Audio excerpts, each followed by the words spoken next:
کہ ماہ سفر یہ منحوس مہینہ ہے.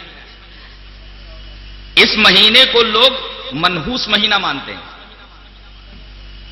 اس مہینے کو منحوس ماننا یہ بدعت ہے.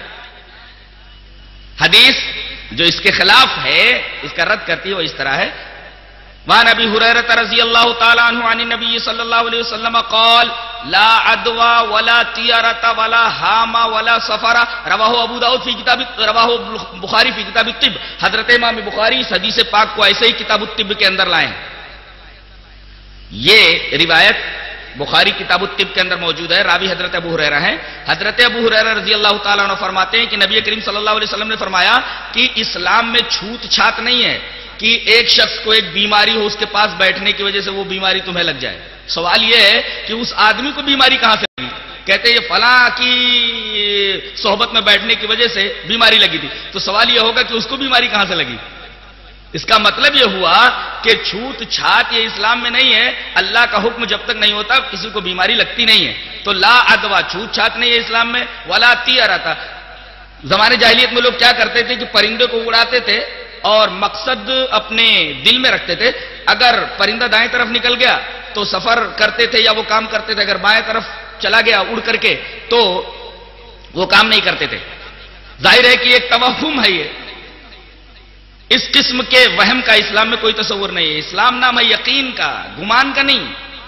اسلام میں جو کچھ ہے سب کا تعلق یقینیات سے، وہمیات کی یہاں گنجائش نہیں ہے. تو لا عدوہ ولا طیرۃ، چھوت چھات نہیں، پرندے اڑا کر کے فال لینے کا معاملہ نہیں ہے. ولا حامۃ، الو منحوس ہوتا ہے، اس کا کوئی تصور اسلام کے اندر نہیں ہے. الو بولنے لگتا ہے، کہتے ہیں منحوس جانور ہے. ولا حامۃ، الو کی نحوست کا کوئی تصور اسلام کے اندر نہیں. ولا سفر، زمانے جاہلیت میں لوگ یہ سمجھتے تھے کہ سفر کا مہینہ یہ منحوس ہوتا ہے. تو جان لیا جائے کہ سفر کا مہینہ منحوس نہیں ہوتا. یہ زمانے جاہلیت کا ایک خیال تھا.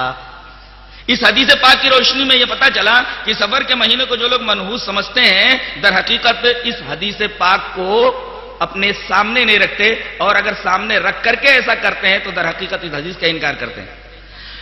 دوسری بدعت مسلمانوں میں موجود ہے کہ نحوست کچھ چیزوں میں ہوتی ہے، حالانکہ نحوست کا بھی تصور اسلام میں نہیں ہے. اس سلسلے میں میں ایک حدیث پاک آپ کے سامنے پیش کرتا ہوں. حدیث حضرت عبداللہ ابن عمر سے حدیث اس طرح ہے: وعن ابن عمر رضی اللہ تعالیٰ عنہ قال ذکروا الشوم عند النبی صلی اللہ علیہ وسلم فقال النبی صلی اللہ علیہ وسلم ان کان الشوم فی شیء ففی الدار والمرأة والفرس.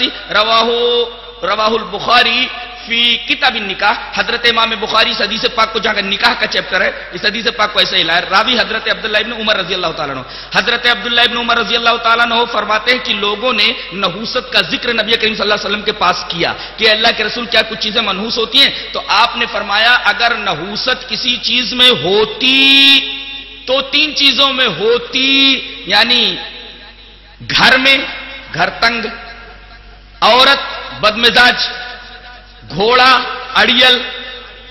اگر نحوست ہوتی تو ان 3 چیزوں میں ہوتی، لیکن اسلام میں نحوست ہے ہی نہیں، اس لیے کہ اس کو ان شرطیہ کے ساتھ ذکر کیا گیا ہے. اگر ہوتی کسی چیز میں تو ایسا ہوتا.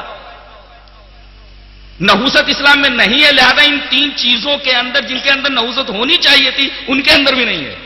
لہذا نحوست کا بھی اسلام میں کوئی بھی تصور نہیں ہے. اسی طرح ایک مہینے کو اور منحوس مانتے ہیں، شوال کو. اور معاملہ یہ ہے کہ اس مہینے کے اندر شادیاں نہیں ہوتی. آئیے ذرا دیکھتے ہیں کیا یہ خیال درست ہے. روایت اس طرح: وعن عائشہ رضی اللہ تعالیٰ عنہا قالت تزوجنی رسول اللہ صلی اللہ علیہ وسلم فی شوال وادخلت علیہ فی شوال وکانت عائشہ تحب ان تدخل النساء فی شوال فای نسائہ کانت احدا عنده منی. رواہ النسائی فی کتاب النکاح. حضرت امام نسائی اس حدیث پاک کو ایسے ہی کتاب النکاح کے اندر لائیں. حضرت عائشہ رضی اللہ تعالیٰ عنہ فرماتی ہیں کہ مجھ سے رسول اللہ صلی اللہ علیہ وسلم نے شادی کی شوال میں، میری رخصتی ہوئی شوال میں. اور حضرت عائشہ یہ پسند کرتی تھی کہ شوال ہی میں لڑکیوں کی شادی ہو، اور فرماتی ہے کہ میری شادی شوال کے مہینے میں ہوئی، میری رخصتی بھی شوال کے مہینے میں ہوئی. اور لوگ کہتے ہیں کہ اس مہینے میں جس کی شادی ہوتی ہے وہ شادی منحوس مانی جاتی ہے، اس کا نصیبہ، اس کا مقدر خراب ہوتا ہے. آخری ٹکڑے کے اندر حضرت عائشہ فرماتی ہے فَأَيُّ نِسَائِهِ كَانَتْ أَحْظَىٰ عِندَهُ مِنِّي. میری شادی میری رخصتی شوال کے مہینے میں ہوئی، بتاؤ مجھ سے زیادہ قسمت والی عورت کون ہو سکتی ہے؟ اس لیے کہ میری شادی نبی کریم صلی اللہ علیہ وسلم سے ہوئی اور نبی سے میری شادی ہوئی ہے، مجھ سے زیادہ خوش نصیب اور کون ہو سکتا ہے؟ حضرت عائشہ فرما رہی ہے کہ شوال کی نحوست کا جو تصور لوگوں کے درمیان موجود ہے، یہ تصور صحیح نہیں ہے۔ یہ تو ہوا